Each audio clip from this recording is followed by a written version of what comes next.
I don't know how to talk about this movie without spoiling it. Here's my advice if you haven't seen it. Watch it if you want to watch something weird. Otherwise, avoid it.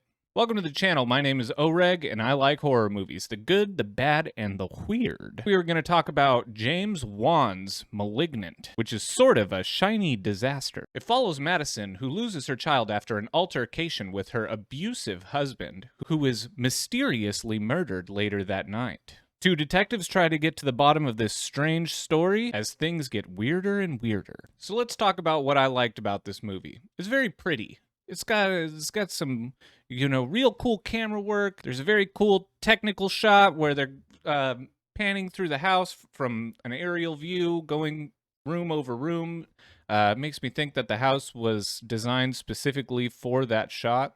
I really appreciated that ingenuity. The story is very original and well thought out. It doesn't have like big gaping plot holes that make me wonder how it even got onto the big screen, as is pretty common with horror movies. And that's about it for things that I like about the movie. What I dislike about the movie, it's too long and it suffers from pacing issues. About halfway through the film, I was dreading having to watch another hour of it. The resolution is extremely disappointing. Like, really, she just beat her parasitic evil twin brother by using the power of friendship, power of mind over matter. I mean, I don't know. It just seems like a cop-out to me. I don't like that they didn't explore any of the issues that I thought would be interesting to explore, like specifically how you would deal with this sort of case in the justice system.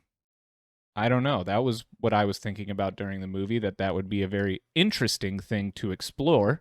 And instead, it just ends after she traps her evil psychic brother in a mind prison. I also think that she probably needed to die for the story to make sense, or for the story to feel satisfying. Like, she is a monster trying to siphon her brain. She probably, I don't know, she's probably not gonna win the battle.